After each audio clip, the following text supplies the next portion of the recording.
চালিয়েছে বলে উত্তেজিত ছাত্ররা জানিয়েছে। তারা তাদের মূল বক্তব্য হচ্ছে যে এই বাড়ি থেকে যে ষড়যন্ত্র হয়েছে সেই ষড়যন্ত্রের কারণে ছাত্র জনতা বিশেষ করে তরুণ সমাজ গত 15 বছর কোনো নির্বাচনে ভোট দিতে পারেনি, তারা তাদের অধিকার ছিল না, এখানে বৈষম্যহীন ছিল।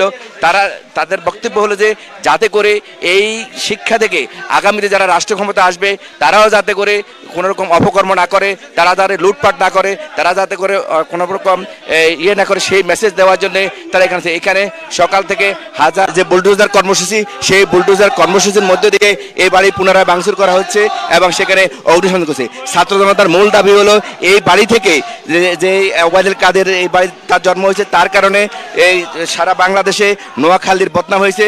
নোয়াখালীর মানুষ আজকে এই নোয়াখালীর মানুষকে সারা দেশের মানুষ ঘৃণা করে এই ওবায়দুল কাদের কারণে, তাকে ব্যঙ্গ করে ছাত্র জনতার অভিযোগ, তাকে ব্যঙ্গ করে মানুষ কাউয়া কাদের বলে, সেই জন্য তারা উত্তেজিত জনতা এই বাড়ির ভাঙচুর করছে। আমরা যদি এই বাড়ির পরিসংখ্যান জানাই, এটি হলো নোয়াখালীর বসিরহাট পৌরসভার 1 নম্বর ওয়ার্ডের বড় রাজারামপুর গ্রামের মিয়াবাড়ি। এখানে ওবায়দুল কাদেরা তারা 5 ভাই দ্বিতীয়বারের মতো এই বাড়িতে তারা হামলা করে এই বাড়ির ভাঙচুর এবং অগ্নিসংযোগ করছে। এবং তাদের যে এখানে এই বাড়িতে ওবায়দুল কাদের বাবা মোশাররফ এবং তার মা ফজিলুদ্দিন হাসান নামে যে ফাউন্ডেশন আছে, সেখানে একটি পাঠাগার ছিল, সেটিও ভাঙচুর করা হয়েছিল। তারা ওবায়দুল কাদের 5 ভাইয়ের মধ্যে 1 ভাই মৃত্যুবরণ করেছে, আর 4 ভাই আছে, সে সবার বড়। এছাড়া এই এলাকার এখানে স্থানীয়ভাবে তাদের একজন চাচাতো ভাই, তিনি প্রবাসী তানবীর, তার একটি ঘর আছে, এবং তার এক ভাতিজা যিনি বসিরহাট পৌরসভায় চাকরি করে জুয়েল, তার এই বাড়ির অন্যান্য ঈর্ষার লোকেরা অনেকটা আতঙ্ক থাকলেও দেখা গেছে যে উত্তেজিত ছাত্র জনতা অন্য কোনো ঘরে কোনো হামলা তারা চালিয়েনি। তারা মূলত মির্জা কাদেরের বাড়িতে তারা অপারেশন করছে। এবং এখানে বসিরহাট পৌরসভার একটি পরিত্যক্ত গাড়ি ছিল এবং তার ছেলে তাসিক মির্জার একটি গাড়ি ছিল। এই গাড়িটি 5 তারিখে একবার অগ্নিসংযোগ করছে, আজকে আবার পুনরায় অগ্নিসংযোগ করছে। এই ছাত্র জনতা তাদের মূল দাবি হচ্ছে যে এই বাড়ি থেকে এই নোয়াখালী এবং বাংলাদেশের রাজনীতির বিশেষ করে কোম্পানিগঞ্জের মানুষের বিরুদ্ধে যত ষড়যন্ত্র হয়েছে বলে তারা মনে করতেছে। এই এখনো পর্যন্ত তারা বিক্ষিপ্তভাবে আসে, তারা মিছিল করতেছে এবং পর্যায়ক্রমে তারা ভাঙচুর করতেছে, আবার অগ্নিসংযোগ করতেছে।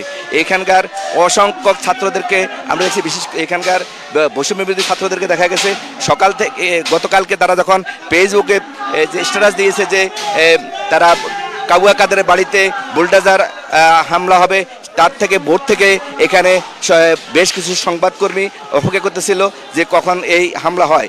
ঠিক ঘড়ির কাঁটা যখন 1:10 বেজেছে, তখনই এখানকার দেখা গেছে যে নোয়াখালী জেলা শহর মাইজদি, কবিরহাট, কোম্পানিগঞ্জ থেকে শত শত ছাত্র জনতা এসে এই বাড়িতে তারা হামলা করে। এখনও তারা হামলা অব্যাহত রেখেছে এবং এখানের ঘরগুলোতে অগ্নিসংযোগ করেছে এবং এখানকার ইয়ে করছে। তবে যে জিনিসটা দেখা গেছে যে সেটি হলো যে এই বাড়ির যে অন্য জিসার যে সমস্ত লোক আছে তাদেরকে ঘরে কোনো রকম হামলা বা কোনো রকম ঘটনা ঘটেনি। এখানকার ছাত্রদের মূল অভিযোগ হলো যে এই বাড়ি থেকে নোয়াখালীর রাজনীতি, নোয়াখালীর টেন্ডারবাজি, নোয়াখালীর চাকরি বাণিজ্য সেটা নিয়ন্ত্রণ হইতো, যার কারণে এই বাড়ির প্রতি যত ক্ষোভ। এখানে শিক্ষিত অনেক যুবক ছিল, তাদের চাকরির বয়স থাকার পরও, তারা এই যোগ্যতা থাকার পরও তারা বিভিন্ন জায়গায় চাকরি পায়নি বলে তারা অভিযোগ করেছে। কারণ এই বাড়ি থেকে নিয়ন্ত্রণ করতো কার চাকরি হবে, কার চাকরি হবে না। যারা বেশি টাকা দিত তাদেরই চাকরি হতো, যারা টাকা দিতে পারতো না, মেধা থাকা সত্ত্বেও তারা চাকরি পাইতো না। এই নিয়ে বিশেষ করে নোয়াখালী বিজ্ঞান ও প্রযুক্তি বিশ্ববিদ্যালয় এবং নোয়াখালী জেলা প্রশাসনে যে সমস্ত নিয়োগ হয়েছে, অথবা এছাড়া নোয়াখালী সরকারি প্রাথমিক বিদ্যালয়গুলো এবং রেল, সড়ক ও জনপথ বিভাগে যে নিয়োগগুলো আছে, প্রতিটি নিয়োগ এই বাড়ি থেকে নিয়ন্ত্রণ হতো। এই বাড়ি থেকে যাদের তালিকা যাইতো তারা নিয়োগ পেত, অথচ যোগ্যতা থাকার পরও, মেধা থাকার পরও অনেকে চাকরি পায়নি। এই চাকরি বঞ্চিত ছাত্র জনতায় ক্ষুব্ধ হয়ে তারা এই বাড়িতে তারা হামলা করছে। তাদের যত ক্ষোভ তারা এই বাড়িকে কেন্দ্র করে হয়েছে। বিশেষ করে এই এলাকার অনেক তরুণ মেধাবীকে দেখা গেছে, বলতে শোনা গেছে, তারা বলতেছে যে আমরা সেখানে আবেদন করার পরও, আমাদের যোগ্য থাকার পরও আমরা চাকরি পাইনি। যারা ওবায়দুল কাদেরকে এবং তার ভাই মির্জা কাদেরকে টাকা দিয়েছিল তারাই চাকরি পেয়েছে, যার কারণে তারা এই বাড়ির ক্ষোভ। এছাড়া দেখা গেছে যে স্থানীয়দেরকে দেখা গেছে এই বাড়ির অনেকগুলো মালামালও তারা নিয়ে গেছে। তো এখনও বিভিন্ন জায়গা থেকে ছাত্ররা আসতেছে, তারা এই বাড়ির উপরে তারা তাদের আক্রমণ এবং তাদের ঘৃণা প্রকাশ করতেছে। তারা একের বিভিন্নভাবে যেভাবে পাচ্ছে সেভাবে তারা তাদের ঘৃণা প্রকাশ করতেছে।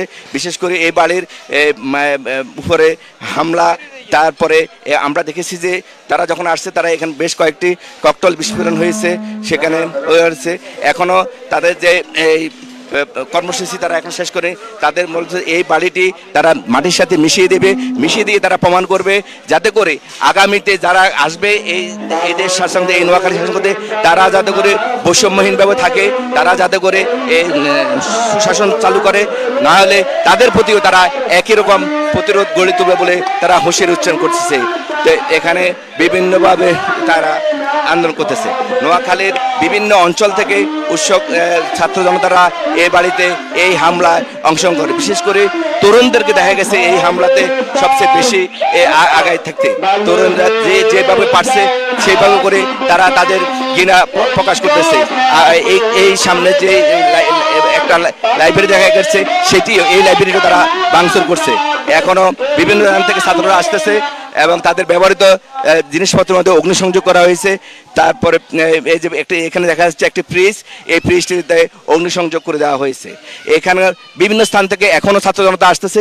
ছাত্র জনতার মূল ক্ষোভ হলো যে এই বাড়িটি ছিল এই নোয়াখালীর অপরাজনীতির মূল।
আপনারা কি ভেবেছেন আমরা দমে যাব?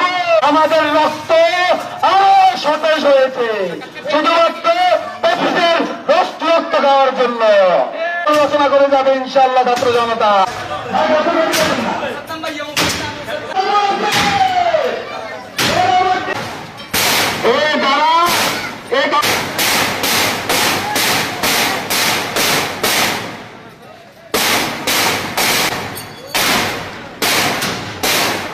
তুমি মোটেও আমাদের